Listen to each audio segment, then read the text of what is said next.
He puts his hand out and says, okay, you're the one that's been telling us not one word, not one letter has changed. Which one of these 30 is the Quran that is the one that's never been changed? How would you answer that, Frank? He didn't know how to answer that.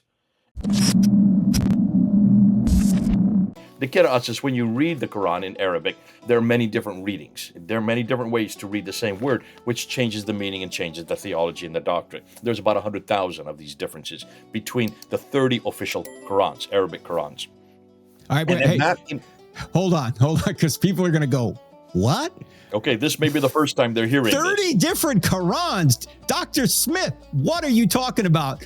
I know people are going, wait a minute, 30 different Qurans? The Quran is eternal. There are no changes to it. There haven't been changes to it in 1,400 years. There's only one Quran, Jay, according to Muslims.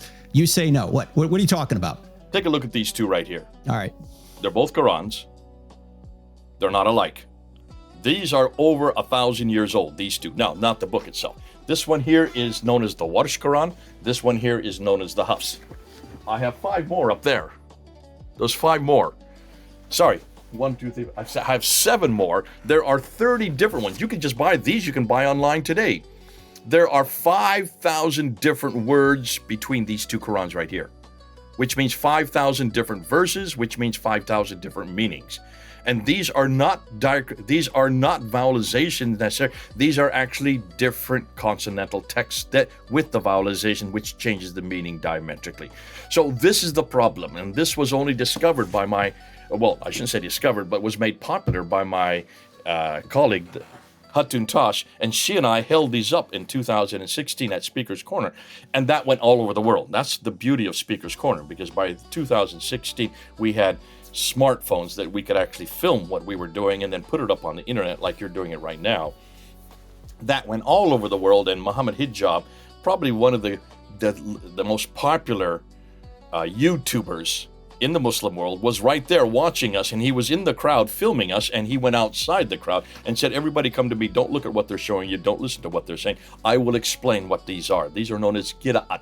Well, that was 2016. 4 years later, he had no idea what we had been showing or how to defend it, so he went and did an interview, supposedly a private interview, like YouTube, like what we're doing right now, and he asked Dr. Yasser Qadhi in Dallas, Texas, the world authority on the qira'at, because he'd done his doctoral thesis on this. He put out his hand like this and he says, I'm showing you a blank mushaf. I'm showing you a blank piece of paper. Which qira'at, which Quran is the one that was in heaven? Which is the Quran that was revealed to Muhammad? Is it the Hafs? Is it the Warsh? He couldn't even get through his sentence before he was shut down by Yasser Qadhi. He said, do not ask me this question. Turn off the camera. We don't talk about this in public. This has been the most difficult question in the last 1,000 years for Muslim scholars. Because how do you have, I have 9 right here, 2 right here. How do you have 30 official? Remember, in the 10th century, there were 700 of these. It took them to whittle them down. 7 in the 10th century by a man named Ibn Mujahid. Another 14 were added in the 12th century by a man named 𝗧𝗔𝗫, and then in the 15th century, in 1429, another 9 were added by al-Jazari. So 3 different stages of adding or whittling away from the 700, getting it down to 30 Qur'ans. 30 different Arabic Qur'ans written by men in 6 different cities. No 2 were alike. They didn't even look or open one page to see if they were alike. They didn't care because they wanted students to memorize their Quran. And so that's why these proliferated over the intervening 1,200 years. So until 1924 in Cairo, with these 30 different Qurans, you can't have standardized tests in high schools.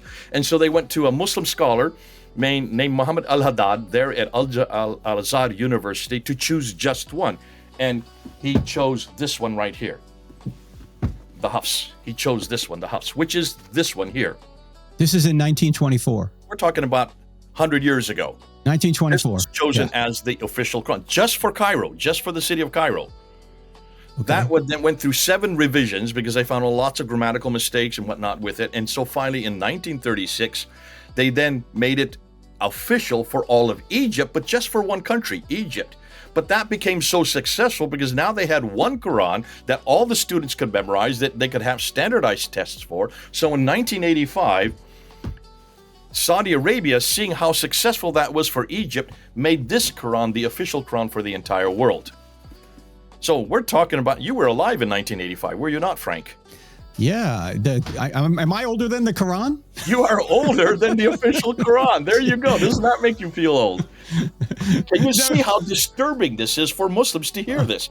So when Muslims have been told, including Yasser Qadi himself, he has said, you can see him on video over and over and over again, there is not one word, there is not one letter that is different. Every Quran is exactly the same, because they have to say that, because this is eternal. And not only that, the Quran says it. In chapter 10, verse 15. Which Quran says it, Jay? They all say it. They all say it.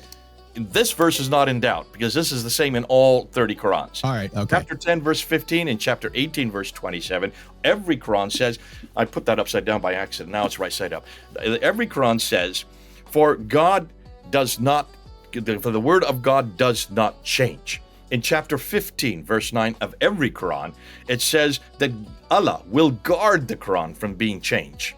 And then in chapter 85, verse 19 and 20, it says, for this is the preserved tablet. That means it is the eternal tablet, which if it is eternal, how can man change it? So you can see, they have to say that because the Quran makes those claims. And Yasser Qadi has been saying it over and over again. Now suddenly, here comes Muhammad Hijab. He puts his hand out and says, okay, you're the one that's been telling us, not one word, not one letter has changed. Therefore, which one of these 30 is the Quran that is the one that's never been changed? How would you answer that, Frank? He didn't know how to answer that.